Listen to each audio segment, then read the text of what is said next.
The Oklahoma City Thunder fall flat against the New Orleans Pelicans. SGA did not have it, but Jalen Williams looks incredible in this game. We'll talk about all of it coming up on today's Locked On Thunder podcast.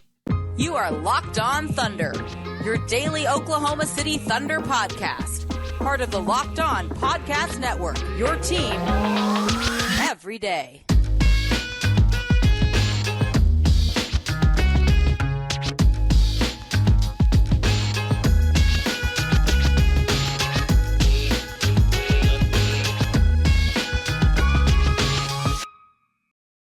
Let's get it going on the Locked On Thunder podcast, on the Locked On Podcast Network, your team every day.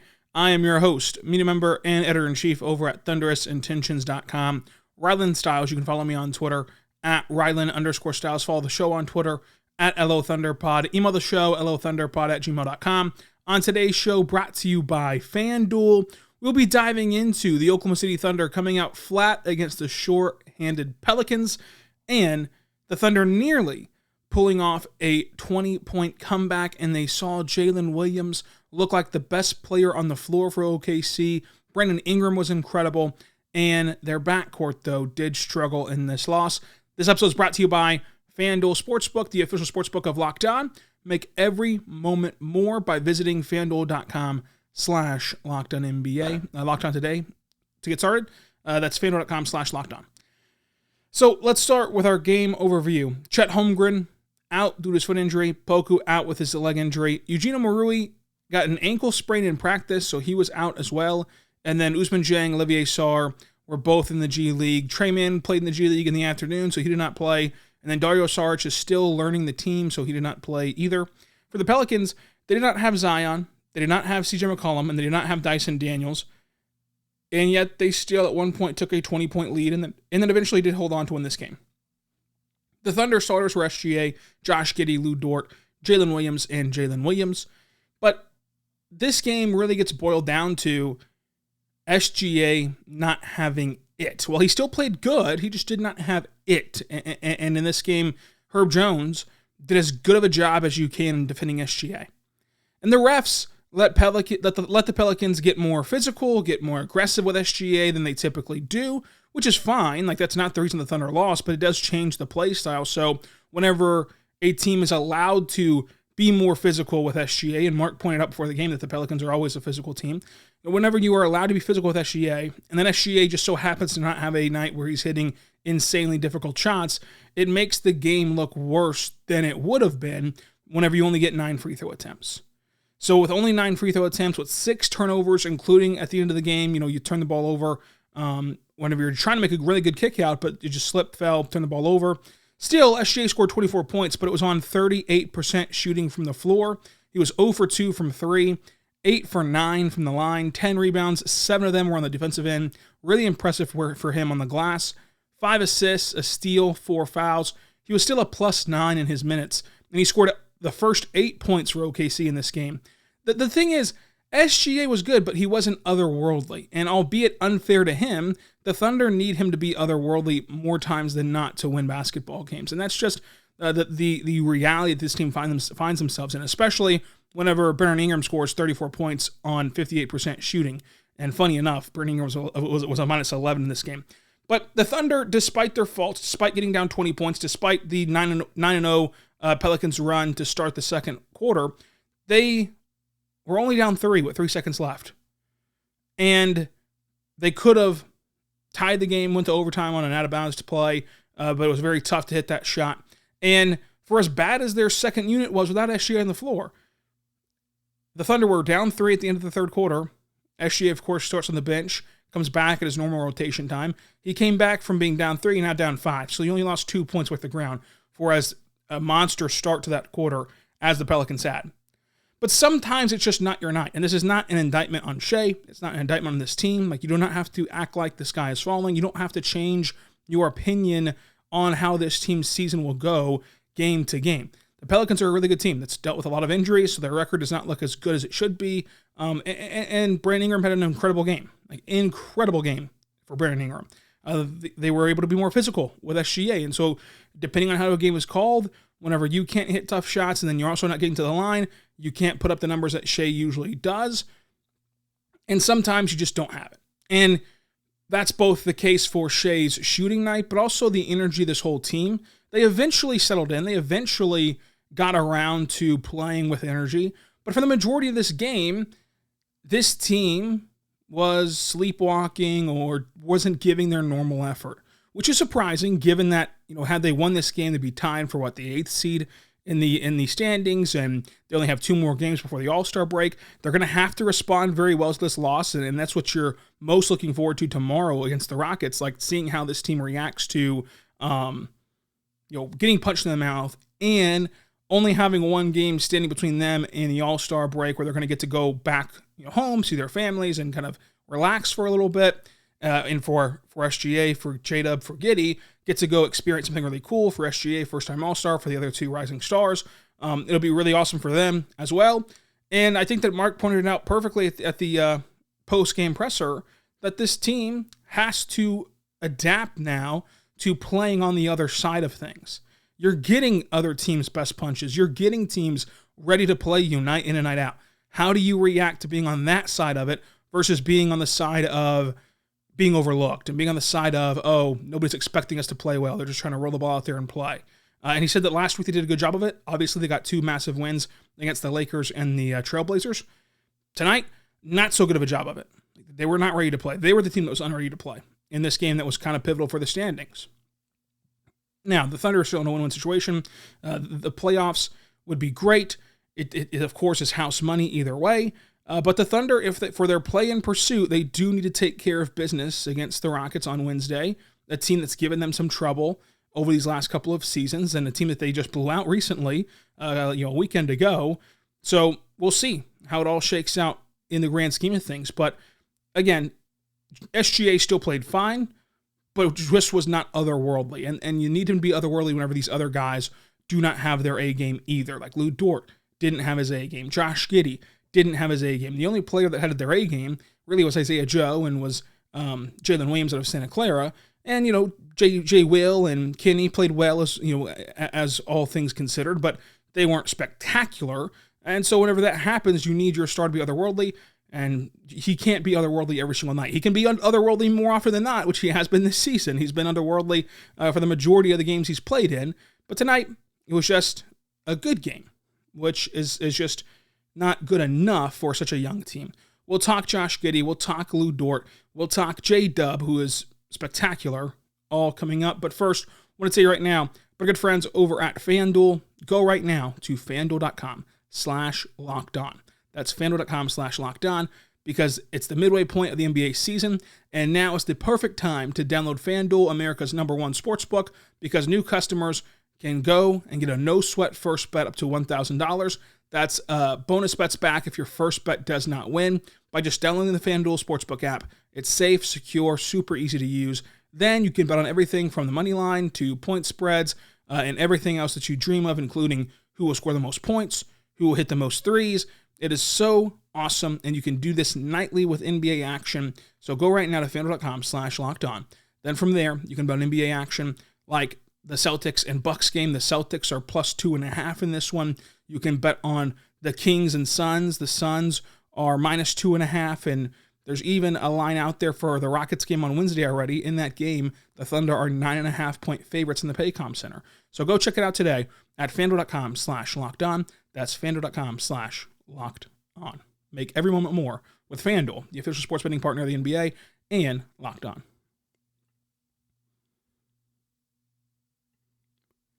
We're back on the Locked On Thunder podcast, on the Locked On Podcast Network. Thank you so much for joining us. Thank you so much for making us your first listen every single morning, every single day. We're here for you, talking Thunder basketball. Subscribe for free across all podcasting platforms so you never miss an episode, including on YouTube.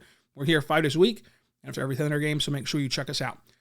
So for the Thunder, Josh Giddey, another player that just did not quite have it in this one. 17 points, 7 rebounds, 4 assists, a steal, 4 turnovers. He did shoot 50% from the floor. He went 0 for 2 from 3, was a -8 in this game. Still had some nice moments, like he had the nice pass fake into a floater, which was really good. He had that ball that he saved going out of bounds to create a fast break, which is all kind of pointing to his effort, his hustle that we've seen from him this year. He helped lead a 6-0 run whenever SGA was off the floor, but by and large, with SGA off the floor, the team stalled, like specifically that lineup whenever it was him and Joe and Wiggins and Kenny and GRE. That lineup had no flow. The shot clock dwindled down way too far for a team that plays that likes to play with pace. They did not play to their brand. And usually, over this last stretch, if you look back on how the Thunder have had success, it's been because not only is SGA great, but because Josh Giddey and Jalen Williams pick up the slack whenever he's on the bench. And in this game, Josh Giddey and the offensive units that he was instructed with or kind of in charge of, they did not have it tonight as a cohesive unit. And that's just the way the cookie crumbles sometimes. It just is. But J-Dub was fantastic. J-Dub was the best Thunder player on the floor tonight. And that's not something you can usually say about anybody not named SGA in this season. And for good reason, SGA has been incredible. But tonight, J-Dub, 22 points, 7 rebounds, 4 assists, 2 steals, a block, 60% from the floor, 2 for 3 from 3, including a James Harden-like step back. I think that you saw in this game, too, how deadly that spin move can be because of his length. He can just spin, seal off a defender, get to the rim, and just place the ball inside the basket with his long arms, and that's just incredibly tough to defend. He even used that SGA bully ball, getting his head down, going to the rim, and knocking his defender off a spot to open up a lane to shoot the basketball. And you saw in this game, he had a defensive turnaround where he was not playing well. No one was defensively at the start of the game. And then he locked in and brought the energy back with those steals, brought the energy back with that block. He had a nice behind-the-back pass. He had a couple slam dunks that really got the crowd going. Like, he played really well. And so whenever you zoom out on J-Dub, you really can see in these last few games how special he can be. This is a rookie. This is a rookie that can score at all 3 levels. He can score cutting. He can score in the dunker spot, stationary. He can score off ball in the catch and shoot. He can score on ball off the dribble. You saw him do the drive, pass, fake, dunk because the defense has to respect his passing ability. The cutting reverse slam shows off his length and athleticism. And then he ran the break to perfection on that Josh Giddey play where Giddey saved the ball from going out of bounds. And then it was J-Dub who ran the break and did a behind-the-back pass to SGA for the slam. And that really charged up this crowd and was the loudest that this crowd was all night. But J-Dub has star potential. And that's not unheard of or incomprehensible for a guy that was picked in the lottery. Like, just because you weren't picked top 2, 3 doesn't mean you can't be an all-star type of player. And J-Dub has it. Again, scoring at all 3 levels, on-ball, off-ball, scoring, playmaking that he provides, both with his ability to facilitate an offense and also his ability to dribble and create for himself, and defense. Like, defensively, this is another guy that can switch, pretty well 1 through 5. I'd really say 1 through 4 for J-Dub, to be fair, and really thrive at it. And really play in the passing lanes and disrupt offenses. He leads the NBA in steals for rookies. Like, he is a great weapon on that end. I mean, you can go and search on Twitter and find all these still shots of how his arms just extend as if it was photoshopped on how he gets into the passing lanes. And windows that look there, passing windows that look there aren't. And he can bait defenders, he can bait offensive players into thinking that they can make that pass when they can't and take it away from them. And that's going to be so valuable as these games shrink into possession-by-possession games. And that's whenever the Thunder get back to the playoffs. Like, whenever it gets into a half-court offensive game and you go slow, methodical, possession-by-possession, if you can take away their possessions by them thinking something is there and it's not because you can just appear out of nowhere and get the tip away, get the steal, get the deflection, like, that is the difference in winning playoff series and losing them. Because each possession will have so much weight to it, has so much attributed to it, that it really will make an impact. Speaking of making an impact, Isaiah Joe, 4 for 11 from 3. He hit that 3 from the Paycom Center logo. He hit a 3 falling down. Missed the tough shot at the buzzer. I mean, the final shot of the game to tie the game to go to overtime, that was more so just elite ATO defense from New Orleans. Like, just elite. Like, there's nothing you can do there. The Thunder are typically a really good out-of-timeout team. Mark is an out-of-timeout coach that even got respect from NBA media at the midseason straw poll of him being one of the best ATO coaches in the league. And New Orleans did a great job. And Mark explained that the reason that it was kind of a forceful catch and shoot was because the Pelicans have shown that they're going to foul up three, and the Thunder wanted to get the three off to tie the game, obviously, because with 3 seconds left, there just wasn't enough time to do anything else. Not enough time to even get fouled and go to the line and make both of them. You just don't have enough time at all. And so he missed a tough shot at the buzzer. It would have been an immaculate shot. It would have been a shot that no one would have believed that he could hit, but he still took it. He still got it off and got a good look at it, all things considered. But that's more so a tip your hat to the Pelicans versus anything else. More often than not, teams will not play that well in that setting. Also at the third quarter, had a shot at the buzzer on a nice drive and kick by Shai at the buzzer to go in and out. That would have tied the game if it went in, but it was halfway home and rimmed out. But he still scored 16 points, 3 rebounds, 36% from three, 46% from the floor. And Isaiah Joe, like J-Dub, has shown this season he can score, and in this game specifically, he can score in a multitude of ways. He can score at the foot on the line. He can score from the Paycom Center logo. He can score on the stationary catch and shoot. He can score in a scramble drill when the ball gets deflected and ricochets over to him, and he just has to launch a three. He can score off the dribble and create for himself on the side step or a step back or getting a flyby. He can do it all in terms of putting the ball in the hoop, and that is such a valuable trait to have for an offense that historically has struggled, but this year, since the start of 2023, ranks number 1 in almost every offensive category. Now, this will change it now because you only scored 100 points in this game, but coming into this game, they were number 1 in offensive rating. They were number 1 in points per game. They're number 1 in shooting. They were number 1 in a lot of other categories offensively entering this game against New Orleans, and that's large part due to not only SGA and how historic he's been offensively, but also Isaiah Joe and the life that he gives this Thunder offense.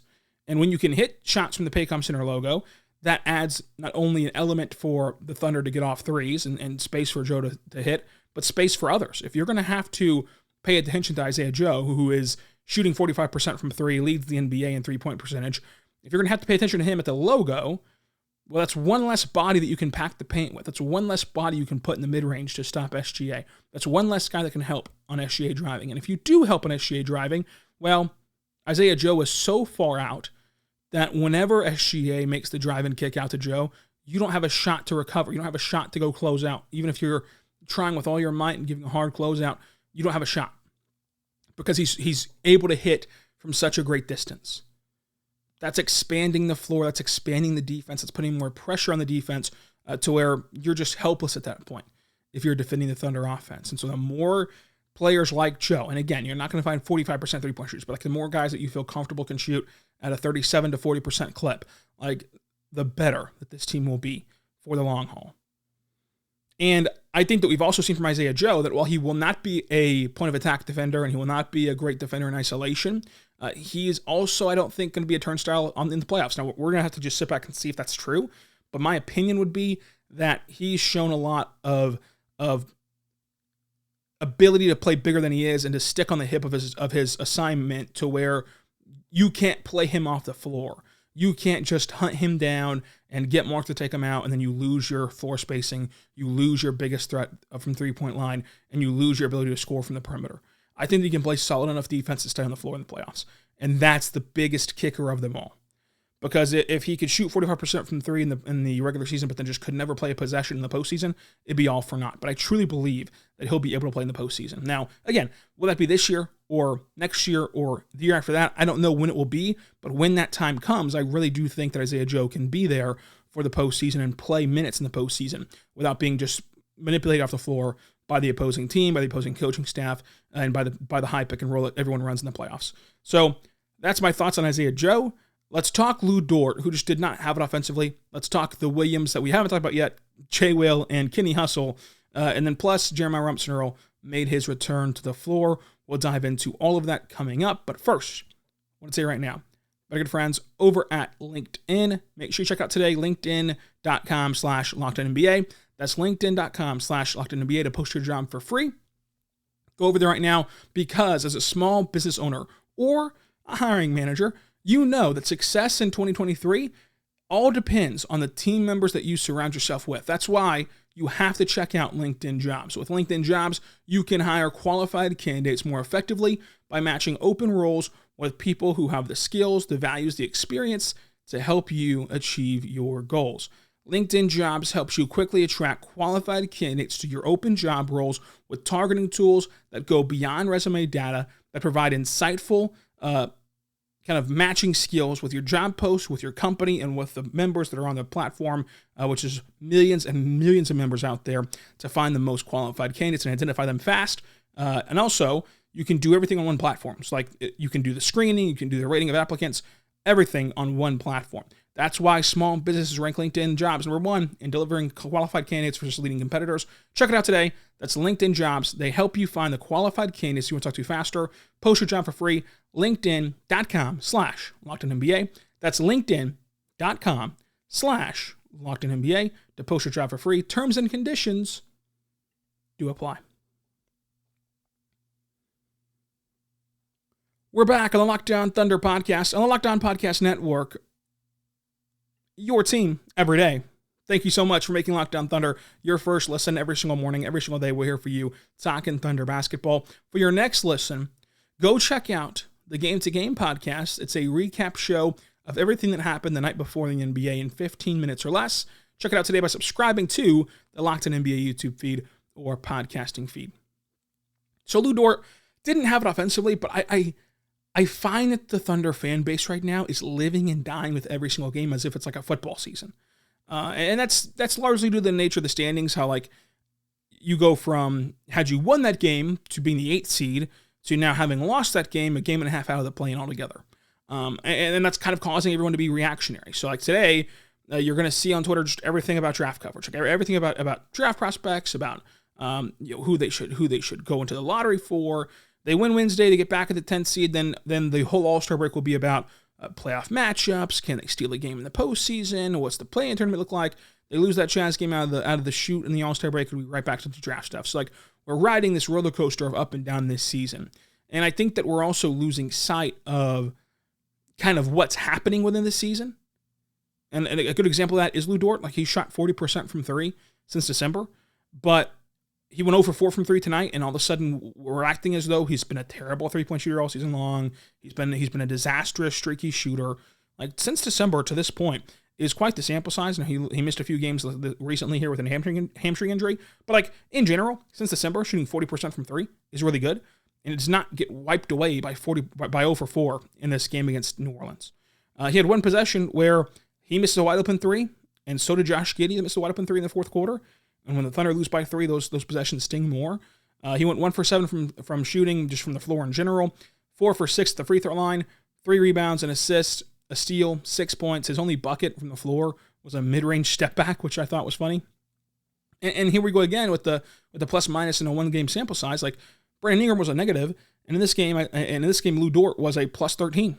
And he drew a charge, which was great, and is kind of a trend for him. Leads the NBA in offensive fouls drawn, and by a wide margin even. But in general, despite Brandon Ingram going for 34 points, what can you do? Like Lu Dort played really tight defense. He played really disciplined defense on Brandon Ingram. And Brandon Ingram's just really good. Like Brandon Ingram just soars over you and rises over you and scores over you, and there's nothing you can do about it. There's nothing you can do about it. There's even possessions where you're playing so tight that you're playing so physical that you're even fouling Brandon Ingram, and he still scores. Like because he's just good. He's just awesome. He's just a great scorer. And so you tip your cap and you move on. But not every game has to be an indictment on every player or the future of how this season will shake out. Because I will put it to you like this.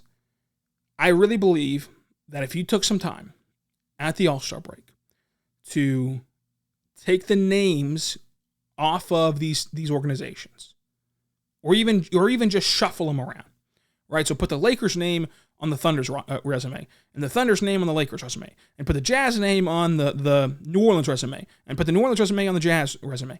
You'll flip-flop them around. I think if you really did that, then you would look at all these resumes lined out of all these teams contending for the play, and you would consider the Thunder a heavy favorite to make the play-in. I really do. But since we had that preconceived idea of what this team would be, and this preconceived idea of what this team's goals are, and this preconceived idea of what this roster is, then every loss feels like, okay, pack it in, let's go to the lottery, we're done here, pack it in. Even after they get 2 massive road wins, against the Lakers, against the Trailblazers, and they now have the tiebreaker over the Trailblazers, which is going to be massive for the standings if they continue to stay close. Now, I don't have a crystal ball. I can't guarantee you that they're going to stay in contention. I can't guarantee you that they are or aren't going to make the play-in, but I think that we should just continue to let it play out a little bit longer, given that, it's hard to live and die by every result, given how the schedule shakes out to where you're going to get your shots at these guys. Like, you're going to get your shot at Utah coming up. You haven't played them yet. You've gotten the tiebreaker over Portland already.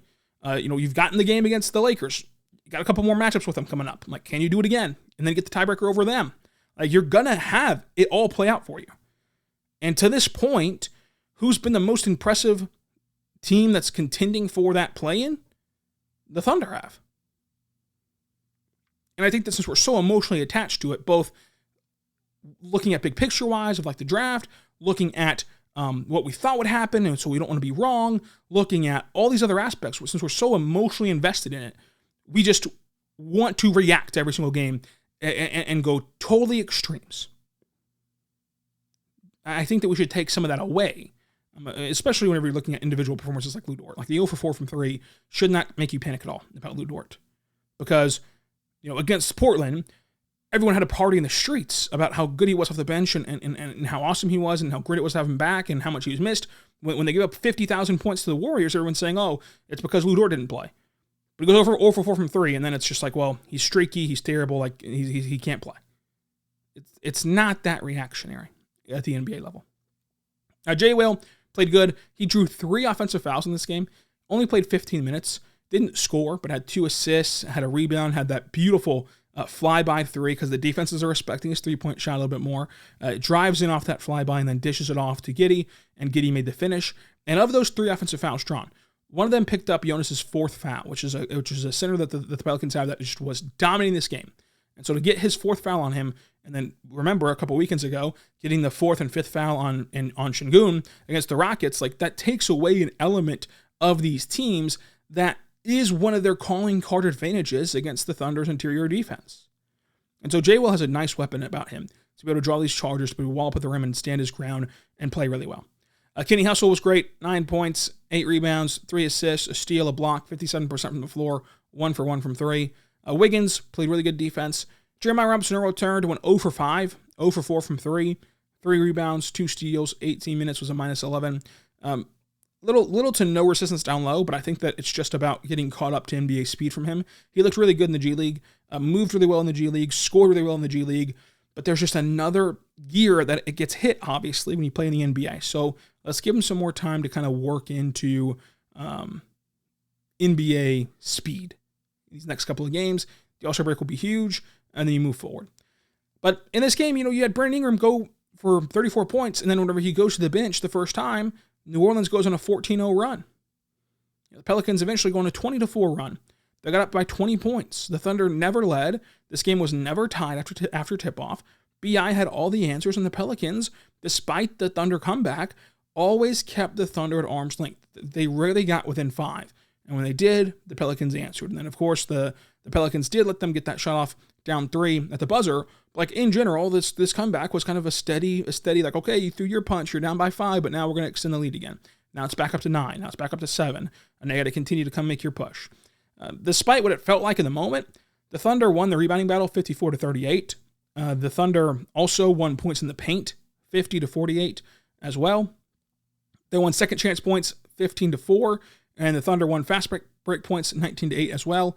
The Thunder had 5 in double figures, but New Orleans had, 4 in double figures, but New Orleans had 5. And this game came down to, I think, turnovers for one.